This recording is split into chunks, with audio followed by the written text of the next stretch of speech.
قدم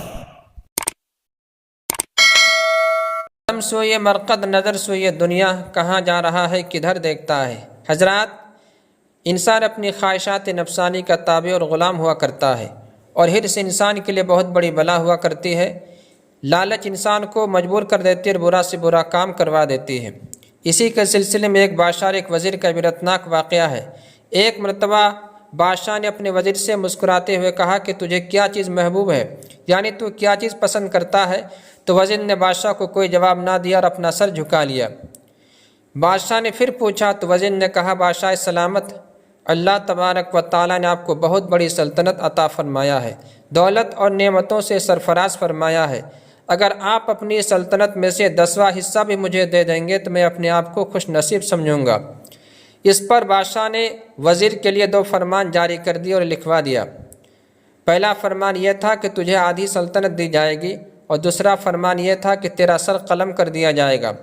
اور وزیر سے کہا کہ تجھے 30 دنوں کی مہلت دی جا رہی ہے، اگر تو 30 دنوں کے اندر 3 سوالوں کا جواب دے دیا تو تجھے آدھی سلطنت دی جائے گی اور میرا دوسرا فرمان منسوخ ہو جائے گا، اور اگر تو جواب نہ دے سکا تو میرا پہلا فرمان منسوخ ہو جائے گا اور تیرا سر قلم کر دیا جائے گا۔ میرا سوال لکھ لے۔ پہلا سوال یہ ہے کہ انسان کی سب سے بڑی سچائی کیا ہے؟ دوسرا سوال یہ ہے کہ انسان کا سب سے بڑا دھوکہ کیا ہے؟ اور تیسرا سوال یہ ہے کہ انسان کی سب سے بڑی کمزوری کیا ہے؟ اور نقرہ بجا کر وزیر سے کہتا ہے کہ اب تیرا وقت شروع ہوتا ہے۔ وزیر بادشاہ کے دربار سے چلا جاتا اور اپنے شہر میں جا کر کے دانشوروں کو، سمجھداروں کو بلاتا ہے اور اس سے سوال کا جواب پوچھتا ہے، مگر کوئی بھی آدمی اس کا سوال کا جواب نہیں دے سکا۔ تو وزیر وہاں سے مایوس ہو کر دوسرا شہر کا رخ کرتا ہے اور اسے ایک فقیر سے ملاقات ہو جاتی ہے۔ فقیر کے سامنے ایک کتا بیٹھا ہوا تھا اور دودھ پی رہا تھا۔ فقیر سے جا کر اپنا حال سارا بتاتا ہے۔ فقیر نے کہا کہ میں نے بھی اپنے بادشاہ سے یہ شرط رکھی تھی اور مجھے بھی آدھی سلطنت دی گئی تھی، لیکن میرا حال یہ ہو گیا ہے کہ میں سوکھی روٹی کھانے پر مجبور ہوں۔ جھولے سے ایک سوکھی روٹی نکالتا ہے، پانی میں ڈبو کر اس کو کھانے لگتا ہے اور کہتا ہے کہ دیکھو میرا یہ حال ہو گیا ہے۔ تو وزیر نے فقیر سے کہا کہ آپ میرے سوالوں کا جواب دے دیں گے؟ تو فقیر نے کہا ہاں میں دے دوں گا، لیکن تیسرا سوال کے لیے تجھے قیمت چکانی پڑے گی۔ فقیر نے سوال کا جواب دیا کہ پہلا سوال کا جواب یہ ہے کہ انسان کی سب سے بڑی سچائی یہ ہے کہ اس کی موت ہے۔ دوسرا سوال کا جواب یہ ہے کہ انسان کی زندگی اس کا دھوکہ ہے۔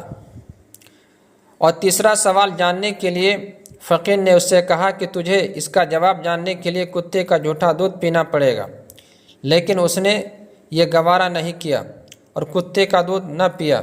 تو فقیر نے کہا اگر تو قتل ہونا چاہتا ہے تو کوئی بات نہیں، اور اگر تو قتل ہونا نہیں چاہتا ہے کہ تیرا سر قلم کر دیا جائے، یہ تو پسند نہیں کرتا ہے، تو تجھے کتا کا دودھ پینا ہی پڑے گا سوال کا جواب جاننے کے لیے۔ تو مجبوراً اس نے کتا کا جھوٹا دودھ پی لیا اس نے۔ تو فقیر نے کہا کہ یہی تیسرے سوال کا جواب ہے، اس لیے کہ لالچ انسان کے لیے بہت بری چیز ہے اور بہت بڑی بلا ہے، کیونکہ انسان کو مجبور کر دیتی ہے، اور لالچ کی وجہ سے تو نے کتے کا دودھ پی لیا ہے۔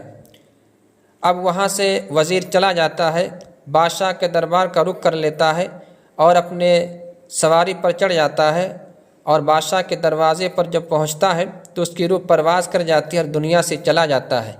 یہی حال ہوتا ہے اس شخص کا جس کے اندر دنیا کی لالچ ہوتی ہے، حرص ہوتا ہے اور خواہشات نفسانی کے تابع ہوا کرتا ہے، تو اس کا حال اسی طرح سے ہوا کرتا ہے۔